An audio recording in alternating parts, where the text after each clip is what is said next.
Pour la partie cours, ce qu'on va aborder là, c'est la notion de projection orthogonale sur un sous-espace dimension finie et donc dans un espace préleversien. Alors, le principe, ça va être le suivant. On va définir, on va dire géométriquement, vraiment géométriquement, un peu comme ce qu'on imaginerait avec un dessin, la projection orthogonale. On va obtenir une expression un petit peu explicite. L'enregistrement est lancé, oui. Et on va se rendre compte qu'on a bien un projecteur orthogonal au sens classique. Ici, ça c'est un gros morceau du chapitre. Théorème 14 qui va jusque ici et puis même pouf, je vais tout encadrer en même temps, le 14 et le 15. C'est vraiment un package, il faut tout avoir en même temps. Le théorème 14, c'est celui qui nous dit que on a, alors je reprends dans l'ordre, on prend un espace préleversien non nul. Alors espace préleversien, petit rappel, ça veut juste dire qu'on a un produit scalaire. Je peux le mettre à côté.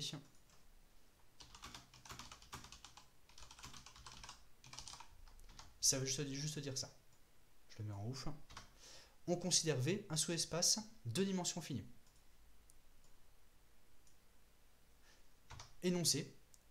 Dès qu'on choisit un vecteur petit x de grand E, il va exister un unique vecteur. Attention, deux informations, existence et unicité. Un unique vecteur, alors P indice V de x. Alors la notation PV de x, c'est pour préparer le fait que ce soit un projeté. Qui vérifie deux conditions.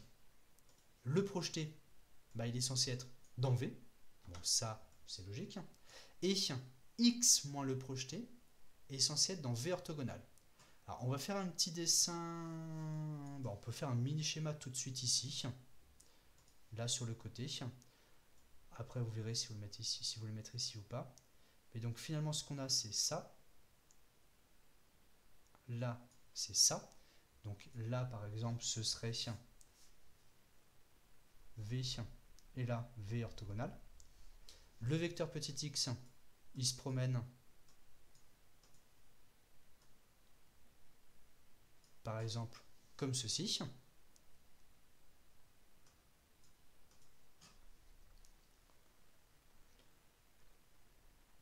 Et, excusez-moi, parce que tant qu'à faire, le V orthogonal, on va le représenter orthogonalement. Hein. C'est un peu bizarre sinon. Donc ça, je décale, et lui, zoup, zoup, on est bon. Tant qu'à faire. Hein. Et le projeteur orthogonal, il va être défini, il va être représenté graphiquement ici. Alors je le mets un petit peu en dessous. Je peux un tout petit peu le remonter. Ah non, là c'est un petit peu trop. Voilà, je vais mettre un peu plus épais celui-ci. Comme ça, c'est bon. Allez, en taille 3. Et tac, tac. Donc lui, cette petite flèche là, ce serait P indice V de x. Et donc le x moins PV de x, où est-ce qu'il se voit tout simplement? Il se voit ici.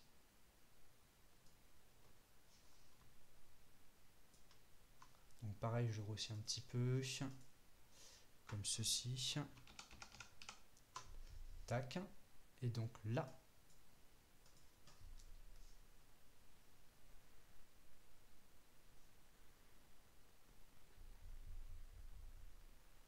c'est x moins PV de x, qui est bien dans V orthogonal. Donc ça correspond au dessin classique. Est-ce que c'est à peu près bon ce petit schéma? Alors vu l'ordre des mots, on a un projecteur. Alors attention, pour chaque petit x, on a un projeté différent, PV de x. Et donc lorsque x évolue, on a donc une application x associe PV de x qui va être, elle, un projecteur. Donc on a un projeté différent, mais on a une seule application projecteur. Alors x moins PV de x, on peut dire que c'est P, effectivement. Ça, c'est ce que... Alors, attention. Là, a priori, dans l'énoncé, alors la question posée, est-ce que x moins PV de x est le projeté sur V orthogonal? Alors, vu que dans l'énoncé, on ne suppose pas que V orthogonal de dimension finie, on va dire qu'en général, il faut se méfier. Mais dans le cas très fréquent où E sera de dimension finie, V et V orthogonal seront de dimension finie, donc là on pourra dire oui. Il faut un tout petit peu se méfier pour les cas de la dimension non finie, où là il y a des petits pièges, mais si vous êtes vigilant, il n'y aura pas de souci. Alors, ce vecteur, c'est le projeté orthogonal, donc là je vais souligner, de x sur v. Et ce qu'on va avoir dans la démonstration, on va se rendre compte que si on considère E1, En une base, attention, orthonormée de v, on a une magnifique formule. PV de x, c'est la somme des x scalaires ek fois ek pour k allant de 1 jusqu'à n. Alors la condition de dimension finie sert à quoi?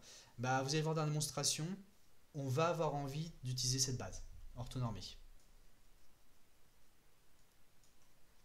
Petite remarque, regardez bien cette formule-là de PV de x, somme des x scalaires ek fois ek pour k allant de 1 jusqu'à n.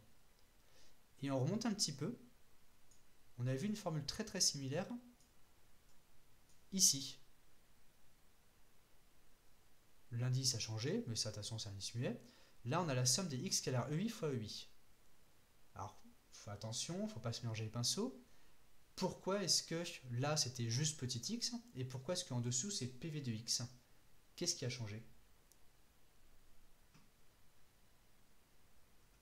Je remets un petit peu l'autre, pour que vous puissiez éventuellement comparer. Alors, est-ce que vous voyez ce qui a changé? X était dans V. Ouais. La base, ouais, là la base c'est une bonne idée. Parce qu'effectivement dans les deux cas c'est une base, mais une base de quoi? Ici on a une base de V, c'est-à-dire du sous-espace, voilà, il y en a qui l'ont.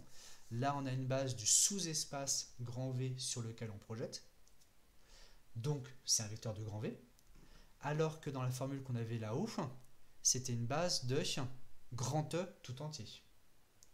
Donc il faut bien faire attention au contexte, bien faire attention à ce qu'on manipule, pour ne pas se faire avoir.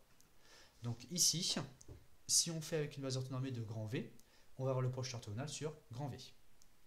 Théorème 15, qu'on fera après coup, l'application PV, donc juste PV tout court de E dans E, donc pour chaque x on a un PV de x, est un projecteur au sens classique, P rond P égale P. Alors, on va démontrer ce truc-là tranquillement en refaisant un joli petit dessin. Donc, démonstration 14 pour commencer.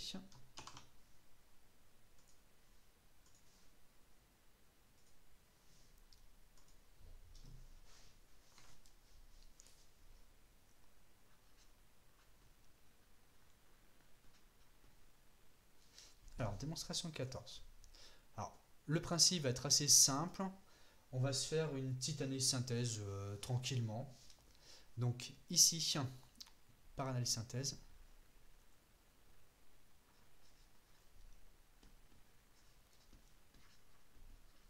alors, je vais peut-être déjà fixer, on va faire les choses proprement. Parce que les analyses synthèse, finalement, ça fait longtemps qu'on n'a pas fait. Je prends tout ça. Tac. Alors, qu'est-ce qu'on va faire par analyse synthèse?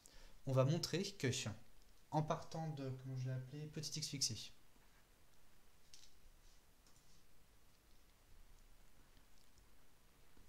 soit petit x appartenant à grand E fixé, montrons par analyse synthèse. Et qu'est-ce qu'on veut montrer? Qu'il existe un unique PV de x tel que PV de x appartient à V, x moins PV de x appartient à V orthogonal. Donc ça, c'est nos deux conditions qu'on va bien sûr exploiter. Analyse. Et donc dans l'analyse, on va obtenir l'unicité parce qu'on aura une unique écriture de PV de x au passage.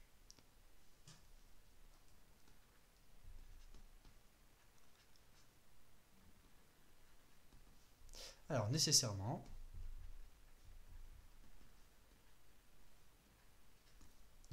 Premier point, PV de x appartient à V. Donc si c'est un vecteur de V, il va se décomposer suivant la base de V. Donc, je ne vais pas remplacer ici, je vais mettre en dessous. Il existe, alors les coordonnées, on va le mettre quoi? On va mettre des petits alpha, il n'y a pas de alpha pour l'instant. Il existe un jeu de coordonnées, alpha 1 jusqu'à alpha n, appartenant à Rn, tel que, alors je décale un peu tout sur la gauche, j'ai pas pris assez de place, zoup. Donc il existe tel que PV de x, ce soit la somme des alpha k ek pour k allant de 1 jusqu'à n. Définition de famille génératrice, définition de base. De plus,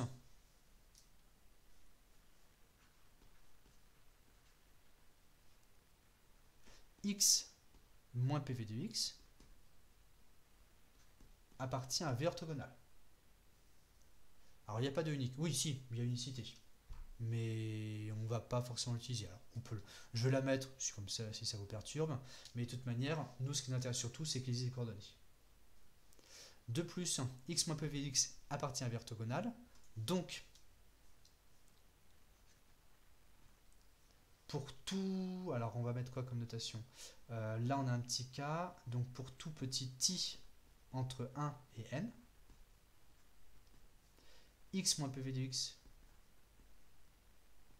scalaire i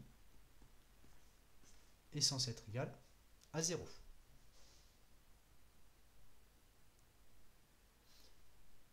Est-ce que jusqu'ici c'est bon sur le principe?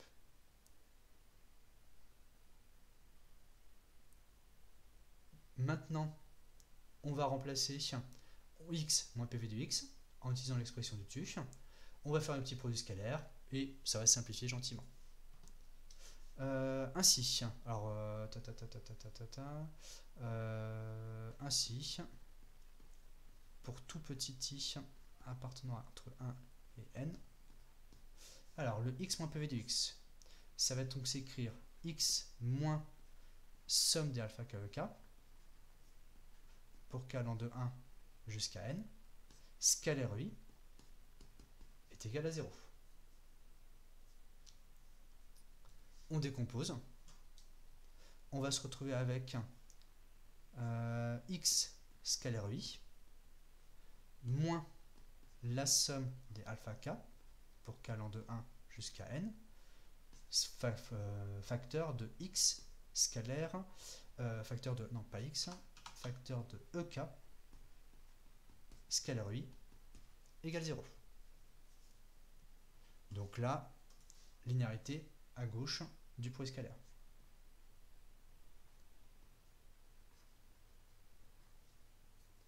Alors, c'est une équivalence. Alors, ici, je ne suis pas du tout en mode équivalence. On fait une analyse synthèse. Donc, si on fait une analyse synthèse, on part du début, on va arriver à une existence, unicité, expression de PV de x. Donc, je ne sais même pas. Je ne vais même pas regarder. Ça ne m'intéresse pas. Il faut vraiment vous mettre dans cet état d'esprit. Lorsque vous faites une analyse synthèse, lorsque vous faites une double implication, ne vous préoccupez pas des équivalences. Vous allez juste vous enquiquiner pour rien, risquer de vous tromper. Alors, si la base est pas orthonormée, ça ne marche pas. Alors, on va y venir tout de suite. Tout simplement parce que ça, on peut toujours l'écrire. Là, ce qu'on a écrit là, il n'y a pas d'histoire de base orthonormée.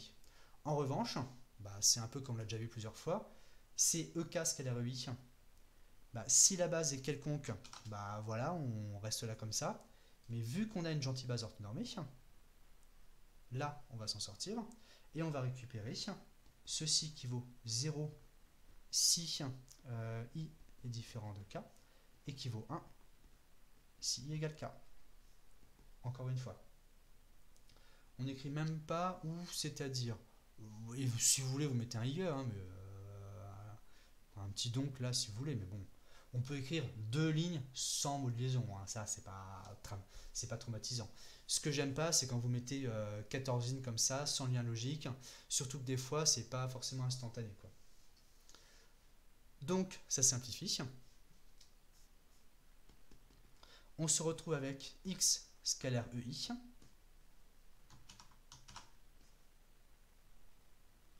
qui va être, alors moins, pardon, moins alpha I égale 0.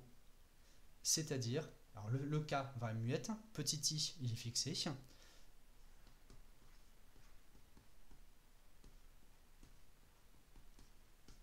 Alpha I égale x scalaire EI. Alors je vais le déplacer juste pour pouvoir mettre la petite conclusion en dessous. Donc tac. Conclusion alors de l'analyse.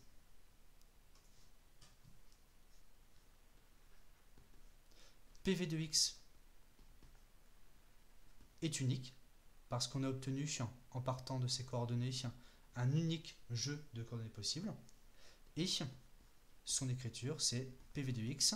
C'est censé être la somme pour alors si je reprends la notation avec les petits k, du coup, pour être cohérent, pour petit k entre 1 et n, des alpha k, c'est-à-dire des x scalaires ek, fois ek.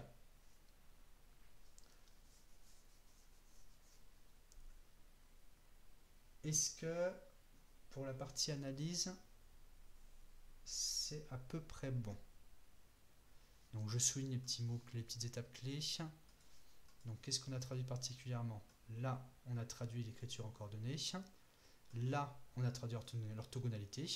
Et c'est ça qu'on mouline, tout simplement. Je ne vois pas la conclusion, je ne vois pas le lien. Alors, on est parti. Alors, on se demande, est-ce qu'on peut avoir une expression unique de PV de x? Est-ce qu'il y a une unicité de PV de x?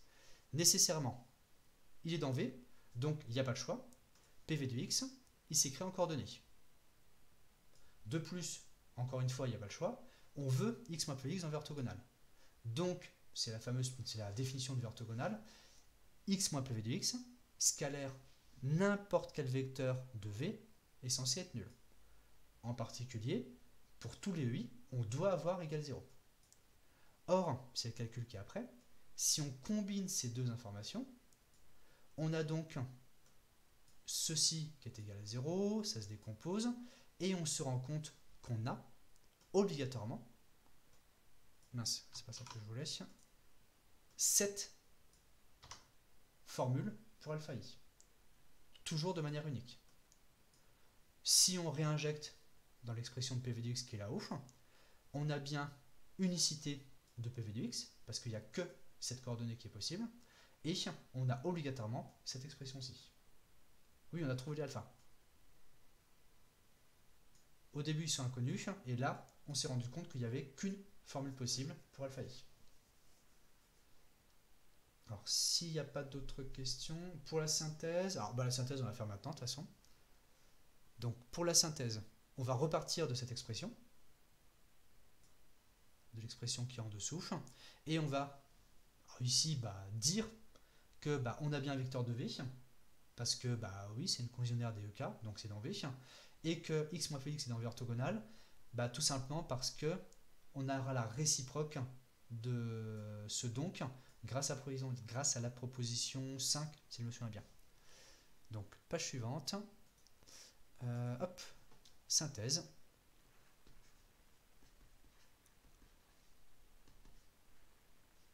On repart de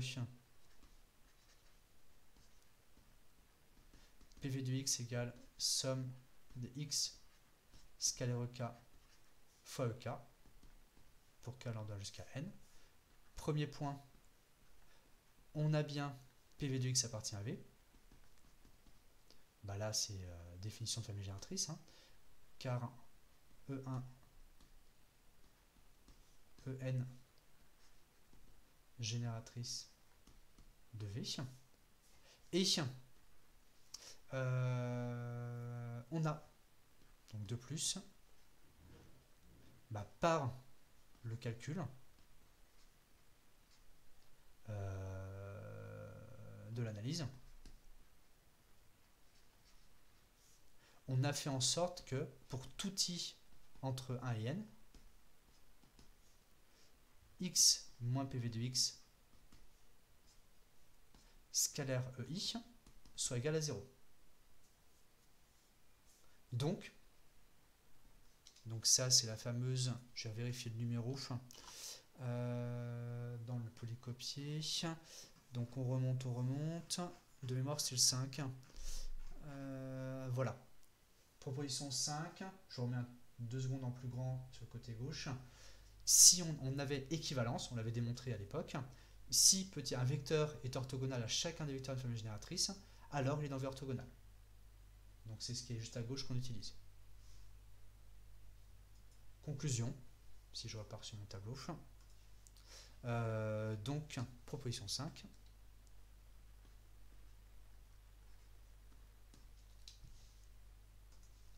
X moins PV de X est bien dans V orthogonal.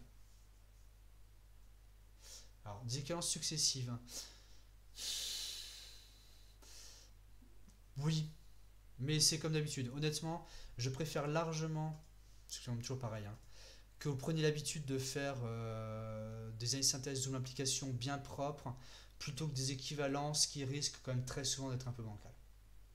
Donc oui, ici, en posant x comme ça, on traduit ça, on fait directement une équivalence. Avec ce calcul-là, on s'en sort. Là, honnêtement, ça nous a coûté 3-4 lignes, effectivement. Mais ça me gêne pas.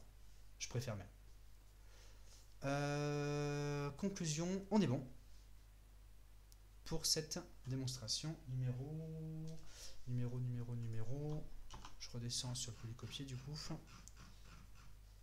Numéro 14.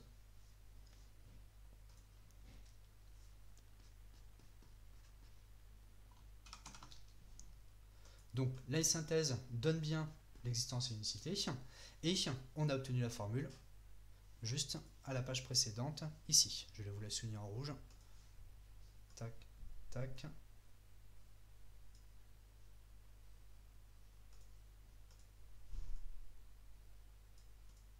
Comme ceci. Alors, je vous laisse 5 secondes pour la fin. Et puis après, on va enchaîner sur la propriété, le théorème 15, enfin la démonstration 15, vérifier que c'est bien un projecteur.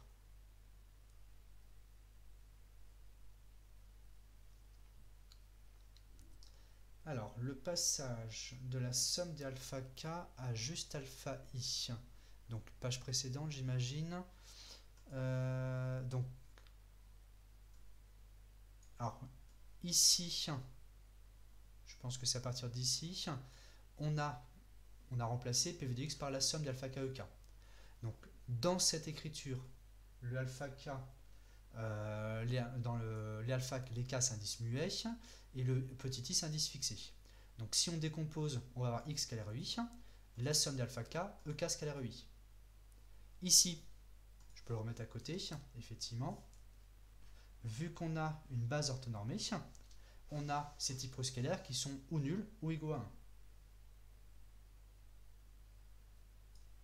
Alors, ici, pour l'écriture en coordonnées, on utilise, alors, si on veut liciter, si on utilise l'aspect base. Mais en vrai, c'est surtout l'aspect générateur qu'on a utilisé. L'aspect base orthonormée, il intervient ici. C'est surtout là que ça intervient pour que les calculs simplifient. Dans la somme, c'est un truc qu'on a déjà vu. A priori, on a tout un tas de termes. Mais en fait, dans tous ces termes, ils sont tous nuls, sauf un. Conséquence, il nous reste uniquement alpha i fois 1, c'est-à-dire alpha i, et de l'autre côté x scalaire i, et donc on a le alpha i. Est-ce que c'est bon pour ce passage-là? Ça a l'air bon. Alors pour l'histoire de la synthèse, donc la question c'était, ça suffit de dire, il ne faut pas dire que c'est une base orthonormée. Alors pour le premier point,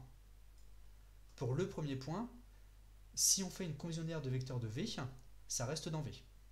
Donc c'est uniquement l'aspect, et c'est même pas, en fait, en vrai, c'est même pas les mêmes génératrices, en vrai, il sert à rien. C'est uniquement le fait que les E1 et En sont dans V. Si on veut vraiment être ultra précis.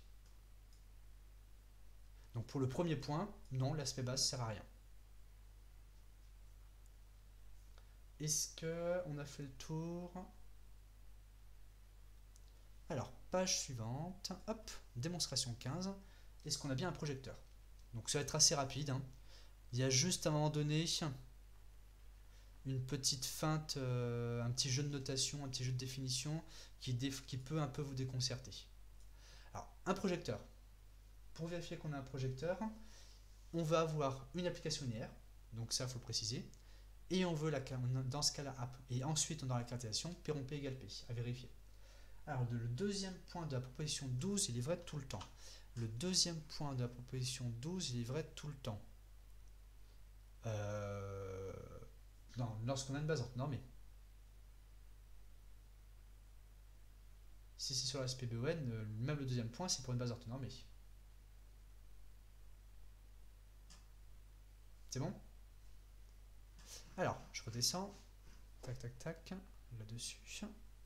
Donc, premier point pour cette démonstration 15. La linéarité. Alors, la linéarité, c'est facile.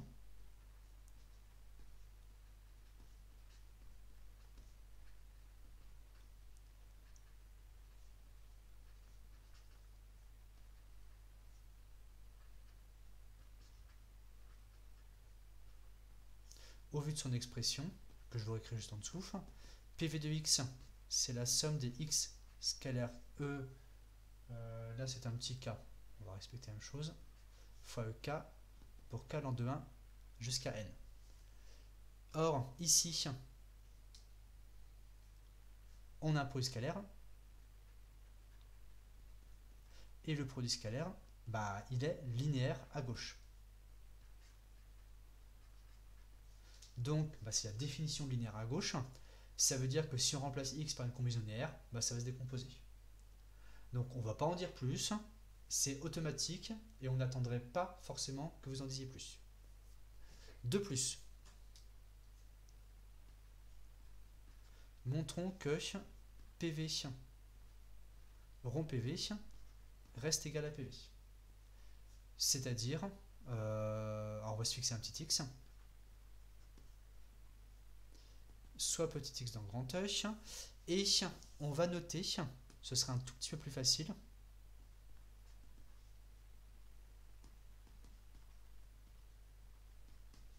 on va noter x', pourquoi pas, égale à PV de x. Et on veut montrer que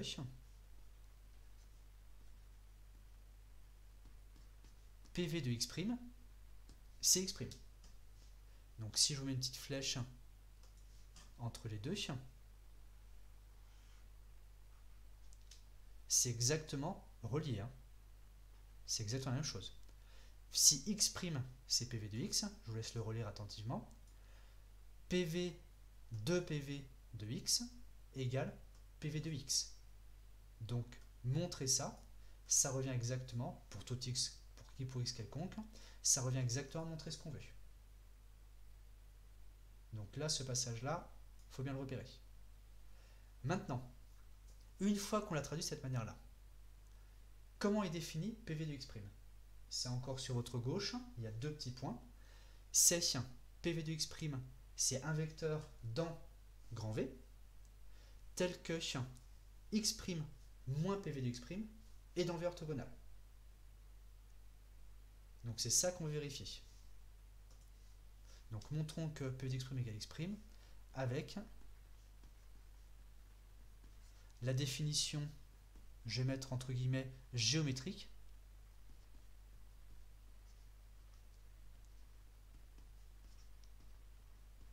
de PV de x'. Or, est-ce que x' est dans V? Bah oui, car x' c'est PV de x, donc il est dans V. Et est-ce que x' moins x', alors bah, du coup ça devient un petit peu tordu, et x' moins x' est égal à 0f, qui appartient à V orthogonal. Donc, pas là,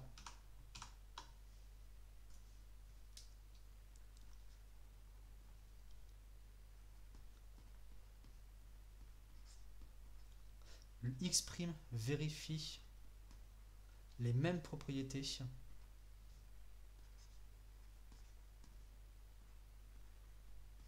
que PV de x', par unicité. Je termine ma phrase et on revient un petit peu là-dessus, parce que vous risquez sûrement d'être un petit peu perplexe. Par unicité, PV de x' égale x'. Alors, on va reprendre un petit peu ça tranquillement. Alors, le début, linéarité, je pense que ça doit passer à peu près. Le montrons que PV rond PV égale PV, c'est la définition de caractérisation des projecteurs. On prend petit x dans le grand E, on note x' égale PV de x', et donc ça revient à montrer PV de x' égale x'. Est-ce que jusqu'à ce PV de x' égale x', vous êtes à peu près bon sur le principe? Est-ce qu'il y en a qui, là, sont un petit peu perplexes?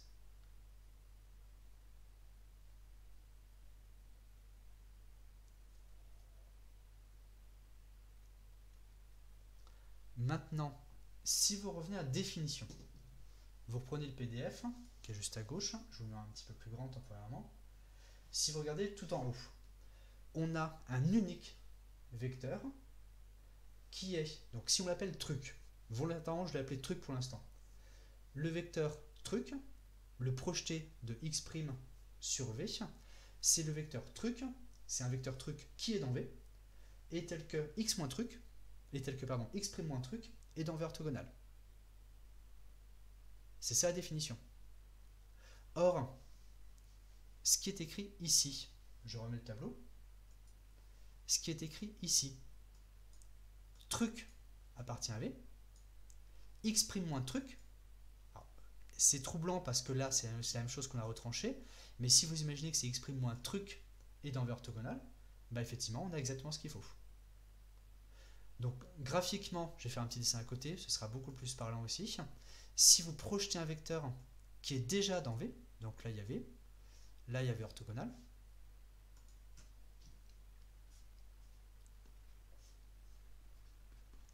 x', il est déjà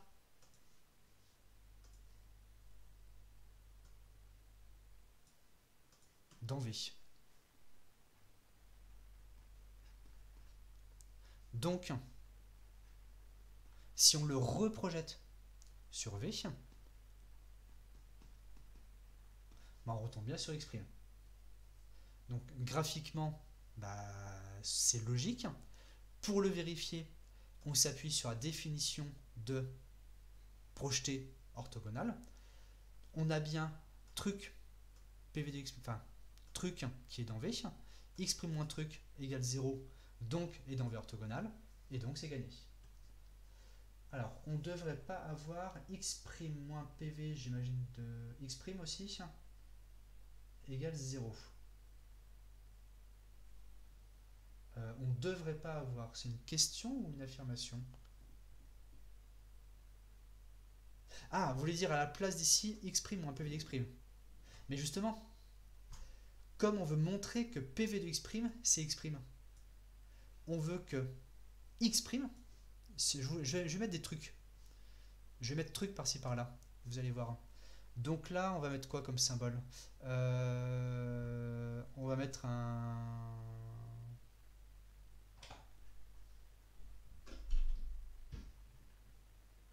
Je mets un petit delta. Lui, c'est mon truc. C'est delta, c'est mon truc. Pour vérifier que c'est PV de x', on est censé avoir un truc dans V. Donc c'est ce qui est traduit ici. Truc appartient à V, parce que truc c'est x'. Et on est censé avoir, si vous relisez bien la définition de projeté, x' moins truc dans V orthogonal. Donc là on a bien x' moins truc dans V orthogonal. Et en fait, c'est ce qui vous trouble, c'est que c'est très simple, parce que x' moins truc, c'est en fait x' moins lui-même, qui est égal à 0, et donc c'est bien dans V orthogonal. Sur le dessin qui est à côté, si x' est là, la composante entre guillemets verticale, elle est nulle. Donc si je ne sais pas trop comment vous la représenter, mais je je vais faire une espèce de gros pâté. Ça,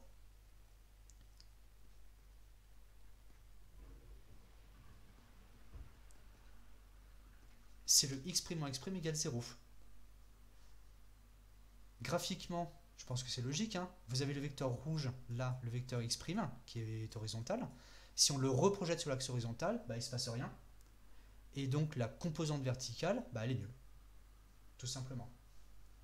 Alors, ouais, attention, le dessin, moi, c'est un schéma, je vous fais avec deux droites, mais le raisonnement, il s'essuie qu'à côté. Et le raisonnement, vous voyez bien, on a bien un truc dans V, x' moins un truc dans V orthogonal, donc on a, on a bien la définition de projeté de x' qui est validée. Alors, si on a un vecteur sur un axe, c'est logique, c'est le même, pourquoi on doit le démontrer? Ben, le problème, c'est que logique, quand on est dans des sous-espaces vectoriels de dimension finie, dans des espaces euclidiens, voilà, on redémontre tout. C'est le but du jeu. Parce qu'effectivement, si on fait un dessin avec deux droites, si vous restez bloqué sur le fait que c'est deux droites, c'est évident. Mais dans R2, ça se voit. Mais malheureusement, ça se voit, c'est pas une preuve. Il faut s'appuyer sur la définition. Donc là, c'est normal, hein, bien sûr. Alors, pour la conclusion, enfin, on va conclure ici. Premier point, deuxième point. Troisième point, conclusion. PV est bien un projecteur.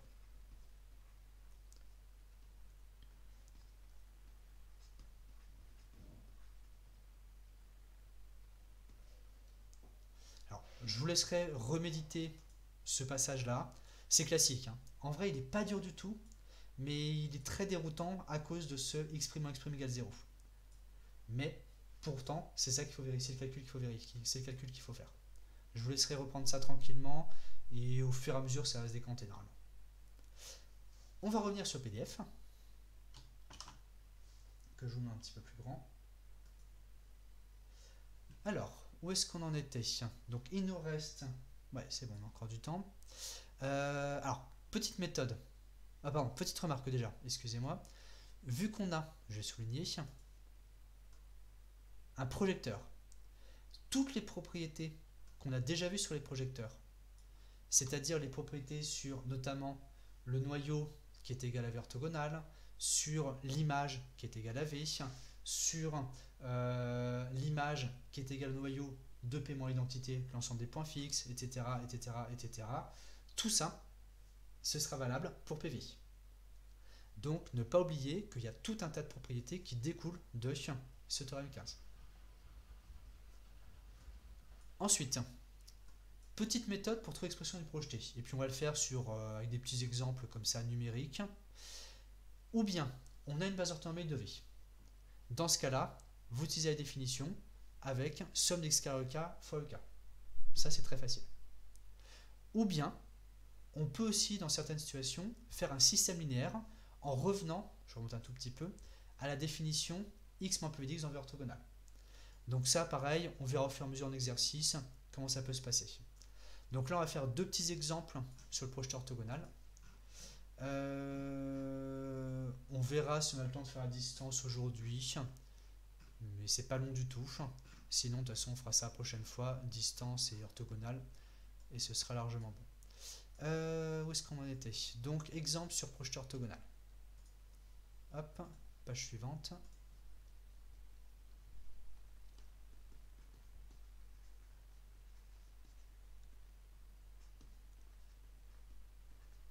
Donc, exemple de projeté orthogonaux.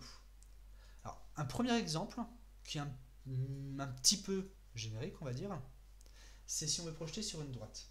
Ah, du coup, deux espaces supplémentaires, c'est V et V orthogonal pour PV.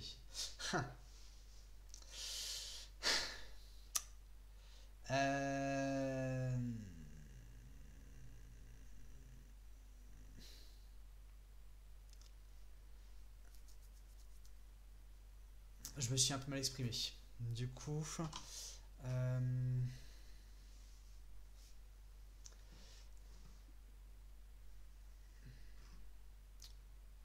oui, j'étais en train de réfléchir, est-ce que je vous le dis maintenant?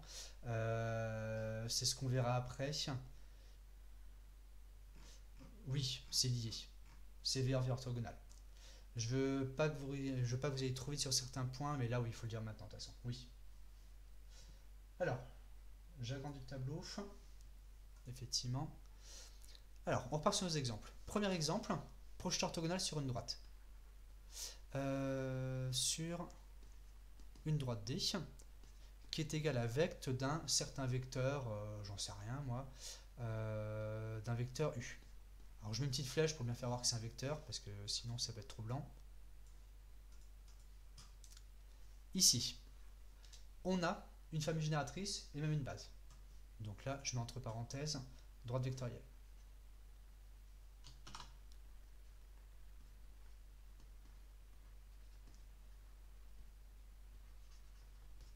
Ici, c'est très facile d'avoir une base orthonormée. Le vecteur U, lui, il n'est pas normé a priori. Mais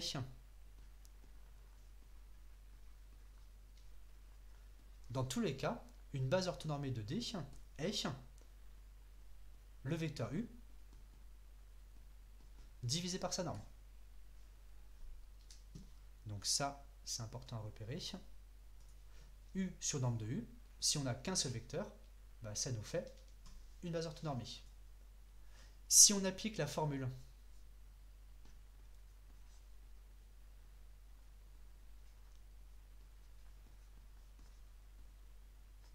de la projection orthogonale, donne de la projection orthogonale, donne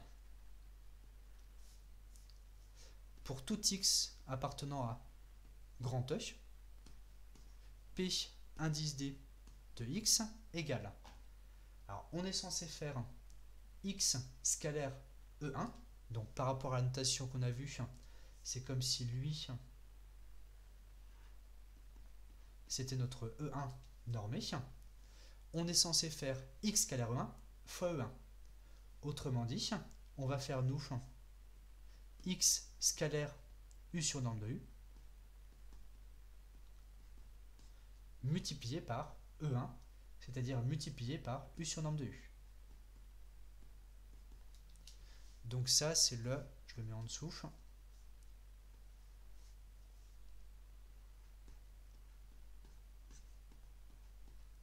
x scalaire E1 fois E1. Si on simplifie un petit peu, on va se retrouver avec, alors, x scalaire U multiplié par U, le tout divisé par norme de U au carré, parce qu'il y en a deux qui vont sortir. Il y a un norme de U qui sort ici et un norme de U qui était déjà ici.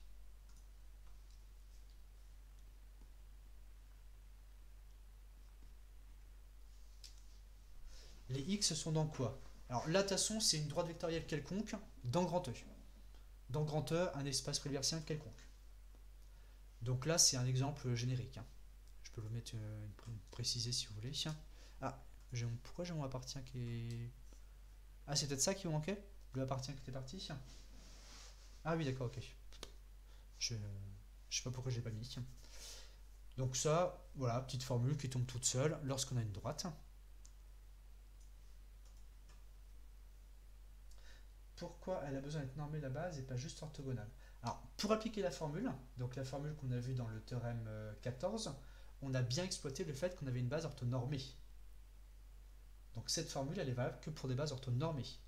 Tout simplement parce que sinon, si vous revenez au calcul, il vous resterait le EI scalaire EI sur les bras, il ne se simplifierait pas, il ne serait pas égal à 1, et donc vous n'auriez pas directement le petit coefficient alpha I, vous auriez un petit truc en plus.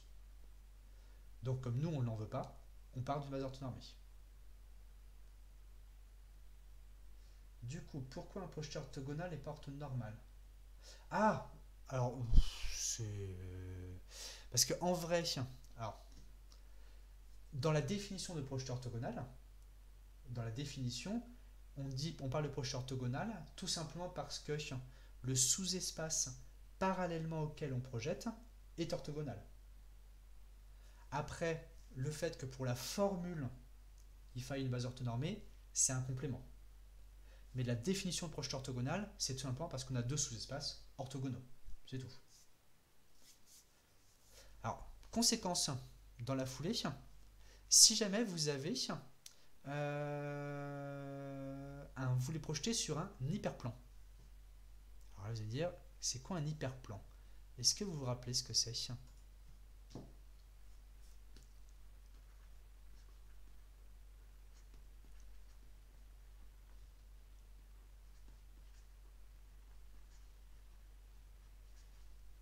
Alors je l'écris, et puis après je regarde si vous m'avez répondu.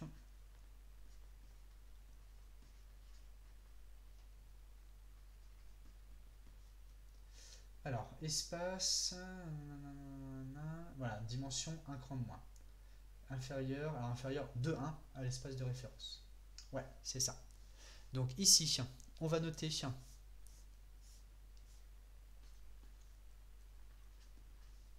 alors, sur un hyperplan de E, ça c'est dans le cas où grand E est euclidien. Il faut qu'on soit en dimension finie, bien sûr. Donc on va noter H. H comme hyperplan.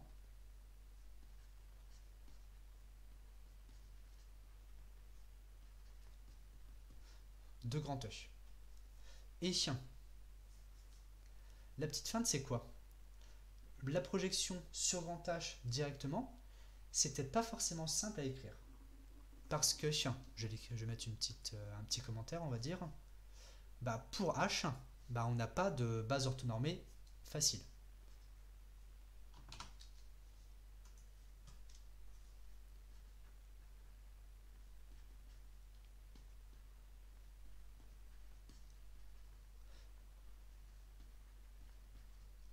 On n'a pas de BON facile. Mais, si on considère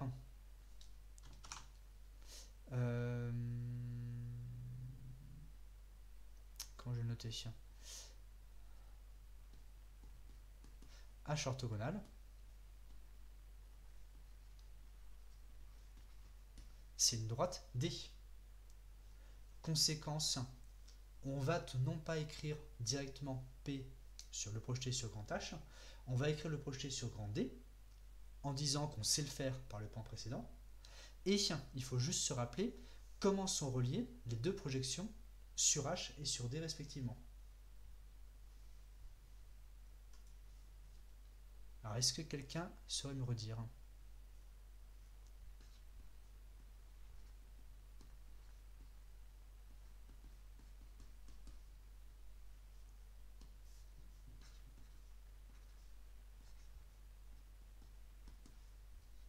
Alors, P indice H par rapport à P indice D. C'est quoi le lien entre les deux? Et B. Vous avez vu tout ça? Vous m'avez perdu? Vous m'entendez plus?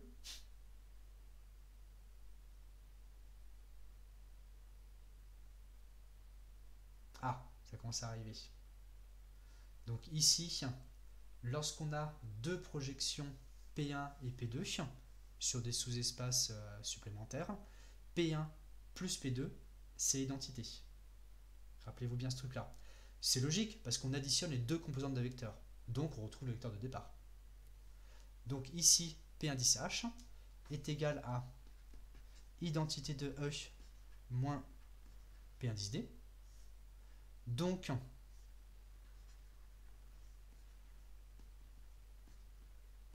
PH de petit x, ce sera x moins x scalaire u sur norme de u au carré fois u. En notant u, un vecteur directeur de D.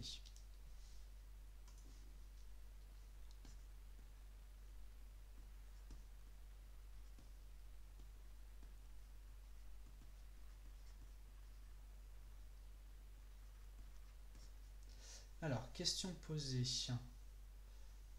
Alors, j'ai pas compris ce qu'on a fait. Là, c'est tout simplement une petite remarque, et on va faire une application numérique juste après. Donc, je pense que ça éclairera. Si, par exemple, dans R3, vous voulez faire un projeté orthogonal sur un plan, en fait, c'est plus simple de récupérer un vecteur orthogonal qui va donc engendrer D égale l'orthogonale, d'expliciter la projection sur D et ensuite de faire identité moins P1D. Enfin, c'est plus simple. En tout cas, c'est une manière qui marche pas mal du tout. On va le faire juste après numériquement. Pourquoi c'est une droite H orthogonale? Alors, tout ça, alors là, je triche un tout petit peu. On va l'expliciter, on va l'écrire officiellement juste après. Mais H et H orthogonale sont supplémentaires. En dimension finie, la somme des dimensions fait petit n. Si H est un hyperplan de dimension n-1, bah il reste 1 pour la dimension de D. On est bon là-dessus? Alors, application numérique, puis comme ça vous allez voir à quoi ça peut servir. J'ai mis une valeur ou j'ai juste mis un plan au pif sur un plan défini par une équation de R3. Donc j'ai mis un truc au pif.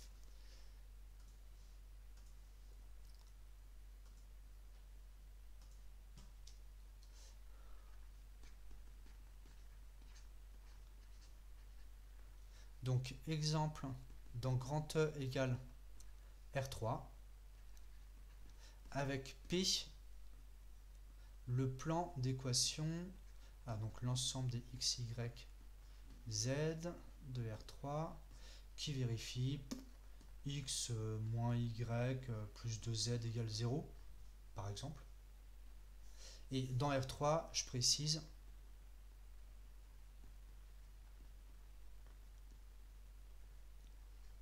euclidien usuel. Ça veut donc dire que on prend juste le processus classique.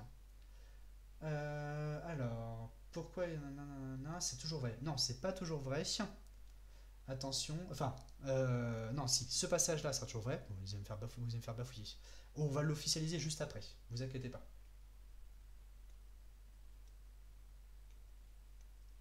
On est bon?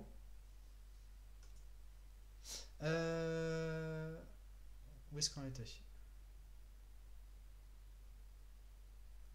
Alors, attention, toujours vrai. Je précise un truc. Après vous allez vous mélanger les pinceaux. V et V orthogonales seront supplémentaires lorsque V est de dimension finie. N'oubliez pas que dans ce théorème 14, on s'est placé sur un sous-espace de dimension finie. Dans le titre qui est au-dessus du paragraphe, je crois que je l'ai bien mis, c'est sur un sous-espace de dimension finie. C'est bon sur le côté gauche? Donc faites bien attention. Il y a quand même une hypothèse forte, dimension finie ici. Non, non, non. On a fait proscalaire sur l'espace de fonctions qui ne sont pas de dimension finie, par exemple. L'exercice 6 que j'ai évoqué tout à l'heure, c'est dans un espace vectoriel qui n'est pas de dimension finie. Donc attention. A était de dimension finie, il y avait égalité. Dans l'exode tout à l'heure, c'était quoi l'exercice tout à l'heure déjà? Non, on n'avait pas d'hypothèse de dimension finie. C'était juste avec des prix hilbertiens, des parties quelconques. Donc il n'y a pas besoin de dimension finie, donc non, on n'en sait rien.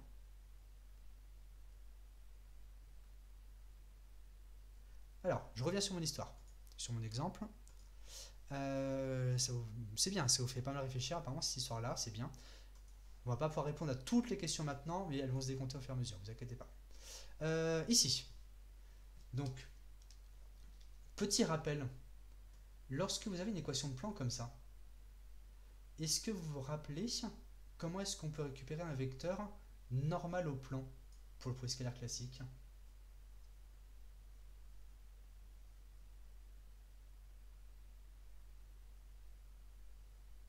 Comment est-ce qu'on peut récupérer un vecteur orthogonal au plan? Les scalaires devant x, y, z, ouais, c'est ça. Tout simplement, on va le faire apparaître ici. Grand X appartient à P, c'est équivalent à x moins y plus 2z égale 0. Mais si vous interprétez cette équation comme un produit scalaire, on est en train de faire quoi? On est en train de faire x, y, z, scalaire, 1 moins 1, 2 égale 0. Donc ceci, c'est un produit scalaire.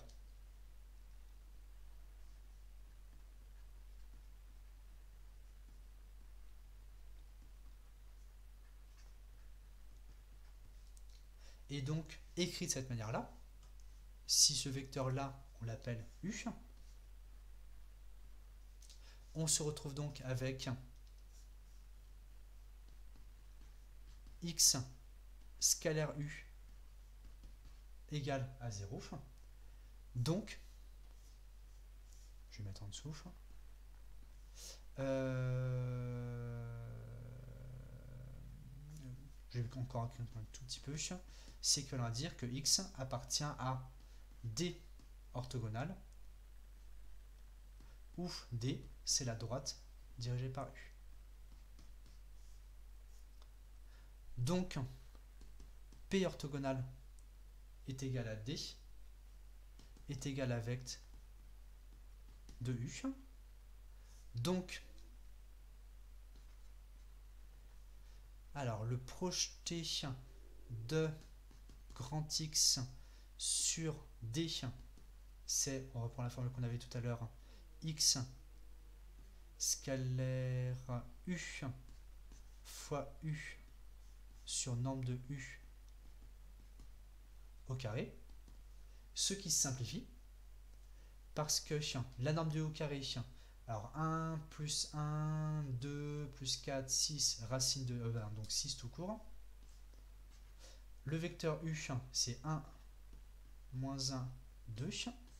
Et x scalaire U, bah c'est exactement ce qu'on a récupéré au-dessus. C'est le x moins 2y, excusez-moi, y plus 2z. Et, pour conclure, le projeté sur P de grand X, bah c'est donc x, y, z, moins ce truc-là qui est au-dessus,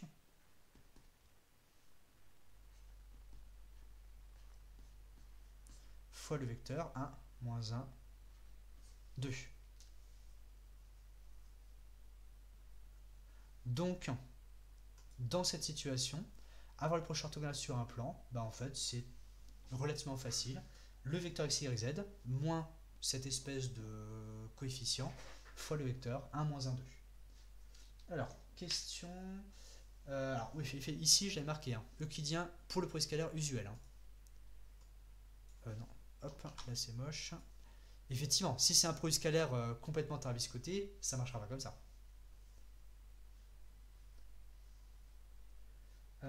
On peut mettre on peut mettre le tout sur la norme de U parce que c'est une constante. On peut mettre le tout sur la norme de U parce que c'est une constante. Je comprends pas la question. Alors, norme de U est une constante, ça je suis d'accord. Donc, sur norme de U au carré, c'est sur une constante, donc on peut le sortir pour P indice D de X. Oui, ça c'est une constante. Donc, de toute façon, c'est comme si on avait divisé par. D'ailleurs, c'est 6 en fait, ici. Donc, divisé par 6, on peut le mettre comme on veut. Bien sûr. C'est pas des quotients de vecteurs, c'est à votre crainte. Alors, cette formule avec la norme au carré, on doit la décider telle quelle ou pas? Oui et non, mais si vous regardez l'exemple que je vous ai mis, qu'on avait fait là il y a quelques instants, c'est instantané en fait. Donc, oui, vous pouvez l'utiliser. Vous dites juste, si D est égal avec 2U, une base orthonormée de D, c'est U sur norme de U. Et donc, d'après le cours, le projeté, c'est boum. Puis voilà, quoi. Donc, c'est pas vraiment... ça se redémontre tellement facilement que faut pas vous priver. Est-ce qu'on est bon sur ces exemples? Alors, là, c'était une petite feinte. Si on avait une base orthonormée du plan P, on ne pouvait utiliser directement la formule du projeté orthogonal avec ces deux vecteurs de base orthonormée. Alors, on revient sur le PDF. Il est déjà presque l'heure, c'est pas grave. on va juste faire une petite note sur le procédé de Schmitt et il nous restera ces deux petites propriétés pour la fois prochaine. Bon, au pire, on finira le cours que lundi ou le demain, mais c'est pas dramatique du tout, vous inquiétez pas. Procédé de Schmitt, on va juste re-regarder les formules qu'on avait à l'époque. Je mets le PDF en grand, en très très grand. Et ici, où est-ce qu'elles sont? Je suis allé trop bas. Là. Ces formules-là, qu'on avait vues à l'époque.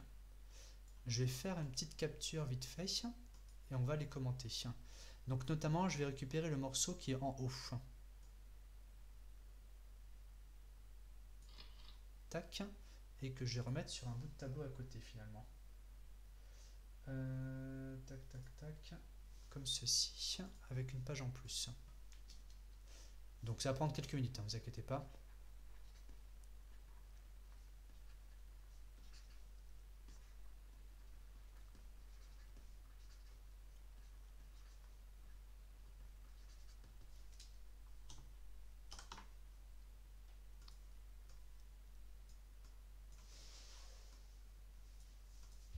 Donc on avait... Alors c'est une remarque, on va dire. C'est plus une remarque qu'un exemple. C'est ce qu'on avait dit à l'époque, ce que certains avaient déjà un petit peu pressenti. Le morceau qu'on enlève lorsqu'on redresse le vecteur EK dans le procédé de Schmitt, ben en fait c'est une projection orthogonale. Ici, on va faire un petit dessin. On imagine qu'on a obtenu le VK égale vecte de U1 UK.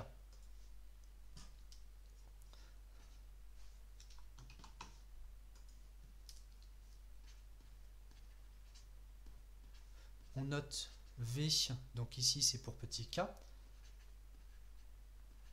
le sous-espace VK égale vecte de, alors V, pouf pouf pouf, VK-1, parce qu'on est en train de récupérer le km à partir des k-1 précédents, vecte de U1 jusqu'à UK-1, qui est aussi égal à vecte de E1 jusqu'à EK-1. Petit rappel, là, cette égalité, c'est lié au procédé de Schmitt. À chaque étape, les sous-espaces engendrés sont conservés. Donc, U1 jusqu'à UK-1, c'est ceux qui sont orthonormés, engendrent le même sous-espace que E1 jusqu'à EK-1. Alors, pour faire un dessin, je vais faire juste un plan, on ne va pas se casser la tête plus que ça. Donc, on imagine que là, comme ceci à peu près, ça c'est VK-1.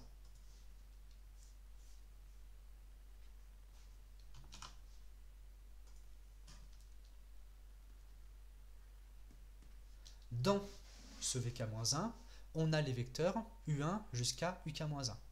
Donc je vais les représenter, peut-être je vais rester sur la même couleur.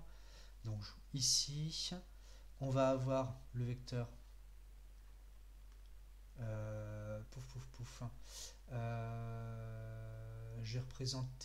j'ai plutôt représenté les U1. On va pas surcharger. Donc là on a U1 jusqu'à etc. Et là on a UK-1. Et avec des magnifiques petits angles droits. Alors bien sûr, comme moi sur mon dessin, je ne peux pas faire autre chose qu'un plan, je mets que deux vecteurs.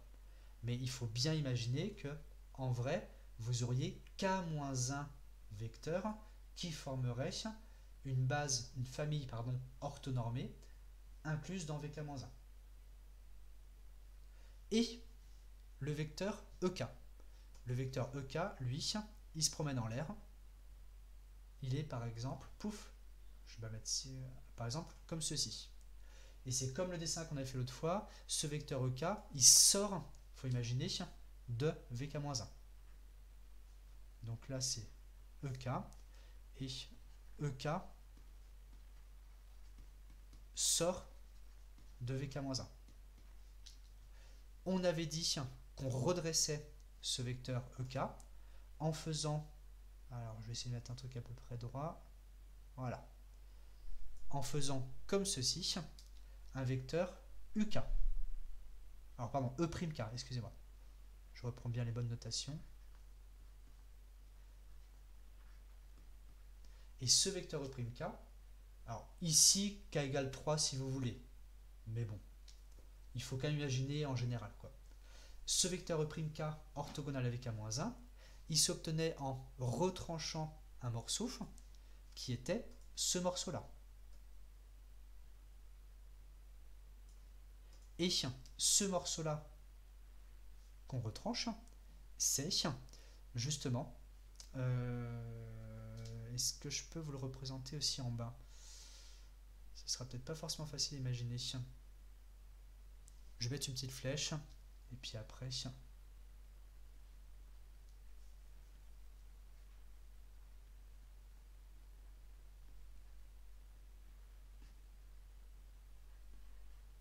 Voilà. Ici, ce qu'il faut repérer, géométriquement, je vais reporter la petite flèche en dessous. On peut aussi imaginer que, alors du coup, le vecteur EK, ma flèche n'est pas dans le bon sens, excusez-moi. Ma flèche n'est pas dans le bon sens, c'est pas cohérent.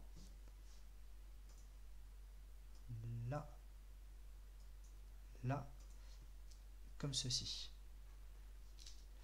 Et donc cette flèche, on peut aussi l'imaginer comme ceci, à peu près. Est-ce que je suis bon? Je suis à peu près bon. Donc ce qu'il faut imaginer, c'est que, je zoome un petit peu ici, pour le repérer. Ici, vous avez le plan VK-1, enfin le sous-espace VK-1. Vous avez le vecteur EK qui sort du plan, mais qui n'est pas angle droit, il est un peu de travers. Le procédé de Schmitt, on le redresse en un vecteur E'K qui est, lui, orthogonal à VK-1. Et comment est-ce qu'on trouve ce vecteur E'K? C'est tout simplement en retranchant ce petit vecteur-là qui s'avère, si on le reporte ici, être le projeté de EK sur le sous-espace VK-1. Donc on va faire une petite phrase.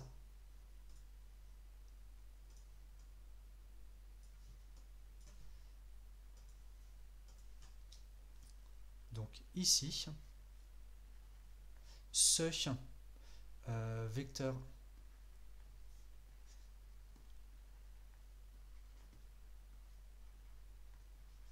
qu'on retranche, donc je m'arrête juste avant le moins, est P indice VK-1 de EK, le projeté de EK sur VK-1. Alors, on ne retranche pas aussi pour les autres I d'indice plus petit que UK-1. Alors là, attention, ça rejoint, là on est limité par notre perspective assez minimale de dimension 3. Là, pour faire un dessin en perspective, je fais un plan, mais effectivement, là, il faut imaginer que dans VK-1, en vrai, on a tous les vecteurs de U1 jusqu'à UK-1, donc U1, U2, U3, U4, etc. jusqu'à UK-1, mais ça ne change rien au fait que la composante qu'on retranche, c'est bien le projeté orthogonal de EK sur ce VK-1.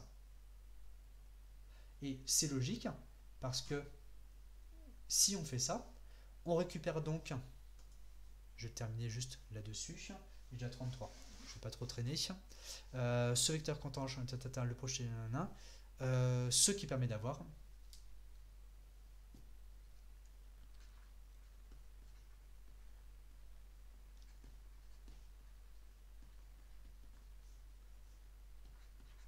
EK moins le projeté de EK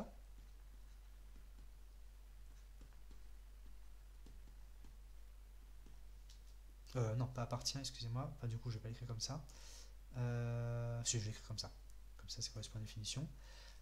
Ce qui permet bien d'avoir E'K égale EK moins le projeté appartient à VK moins orthogonal par la définition de projeté orthogonal. Donc si vous rejetez un œil sur la définition du projeté orthogonal, on a X moins son projeté, qui est orthogonal au sous-espace sur lequel on a projeté. Et là, justement, c'est exactement ce qu'on veut. On a EK qui n'est pas orthogonal avec A-1. On veut récupérer un vecteur orthogonal. Et donc, on fait ça en retranchant son projeté sur VK-1. Et par la définition de projeté sur VK-1, on applique la formule.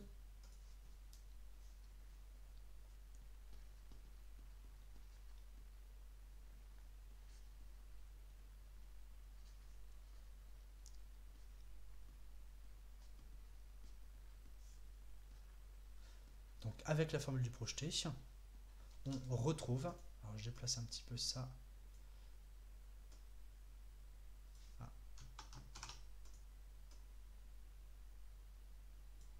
Hop. Donc avec la formule du projeté, on retrouve l'expression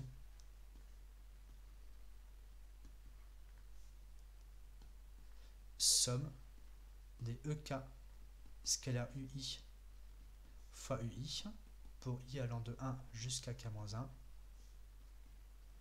car U1 jusqu'à UK-1 est une base orthonormée de VK-1. Alors, c'est peut-être un... Non, j'ai un peu trop grossi, un peu trop diminué. Tac, tac. J'ai pas tout qui s'affiche à l'écran. Bon, c'est pas grave. Le titre, vous l'avez déjà. Alors, c'est peut-être un petit peu fouillis, mais ce qu'il faut vraiment... le but du jeu, c'est uniquement de vous permettre de faire des connexions et de vous dire, ah oui, mais finalement, le procédé de Schmitt, en fait, on a juste retranché le projeté orthogonal. Et donc cette formule qui semblait peut-être un peu mystérieuse, un peu lourde quand on a fait le procédé de Schmitt, en fait c'est la formule du projeté orthogonal parce qu'on a une base orthonormée. Donc il faut un petit peu méditer tout ça pour décanter bien sûr, mais tout est lié. Je ne vais pas vous retenir plus longtemps. Alors s'il y a des questions particulières, n'hésitez pas à me les envoyer par message, ce sera plus facile ici. Mais là, je vais pas par contre pouvoir... Là, je vais devoir par contre vous laisser. Donc, bonne fin de journée et à demain.